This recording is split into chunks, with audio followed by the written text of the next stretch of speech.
Aksum, home of the Queen of Sheba.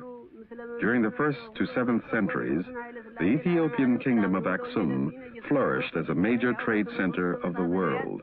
Aksum was reputed to be the second Jerusalem, its legendary history going back 3,000 years when Menelik I, son of King Solomon and Ethiopian Queen of Sheba, returned from Jerusalem with the Ark of the Covenant, which was housed in Aksum.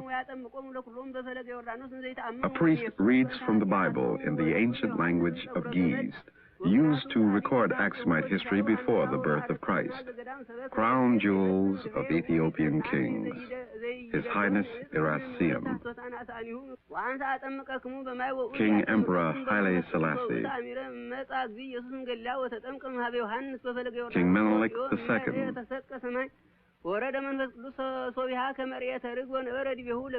King John IV.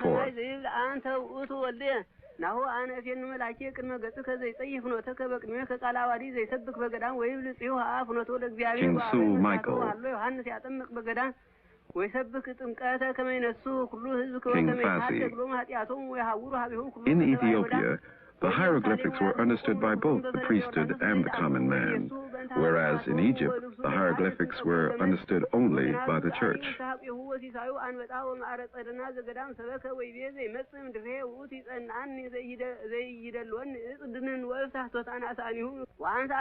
During the 3rd century AD, great stelae were constructed, huge stone monoliths hewn from granite. With a richly decorated altar at the base, the stelae rises to 60 feet and weighs 500 tons. They were carved and decorated. On their surfaces were depicted the wooden architecture of the day, constructed in the Aksumite style.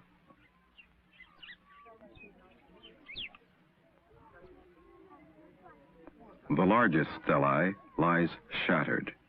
A second was taken by the Italians during the occupation of World War II and has been erected near the Arch of Constantine in Rome. The purpose of these monuments is not definitely known.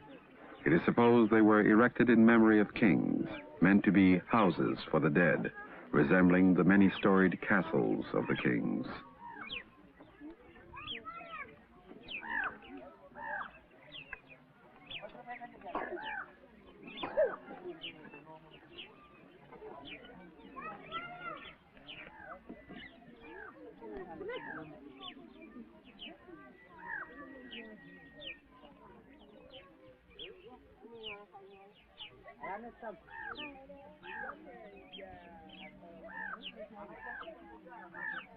For their height, their massiveness, and sculptured detail, their like cannot be found in the world.